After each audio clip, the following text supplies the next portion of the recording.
Samantala, search and rescue operation po sa nawawalang mangingisda sa Agno nagpapatuloy. Para sa detalye kasama natin, Idol Matthew Pacheco.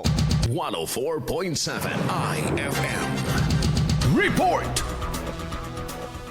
Nagpapatuloy ang search and rescue operation ng Municipal Disaster Risk Reduction and Management Office o MDRRMO Agno sa isang 59 anyos na lalaking mangingisda na pumalaot nung hapunan noong 26 ng Enero. Ayon sa ulat ng pulisya, kinilala ng otoridad ng nawawalang mangingisda na si Mang Ariel na sakay ng asul na motorized bangka. Inaasahang makakabalik ito ng alas 7 ng umaga noong 27, ngunit hindi na umano ito nakabalik. Sa pakikipag-ugnayan ng IFM News Dagupan sa MDRRMO Agno, posibleng dahil umano sa lakas ng hangin na naranasan kaya't nahirapan itong makabalik. Dagdag pa riyan, nagpapatuloy ang kanilang search and rescue operation katuwang na ang hanay ng Philippine Coast Guard. Paalala naman ng MDRRMO sa mga ngingisda na huwag pumalaot kung merong nakataas na gale warning. Umaas na naman ang pamilya nito na makakabalik sa madaling panahon, si Mang Ariel. Kasama mo mula rito sa IFM Dagupan, ito si Idol Matthew Pacheco. Tatak IFM.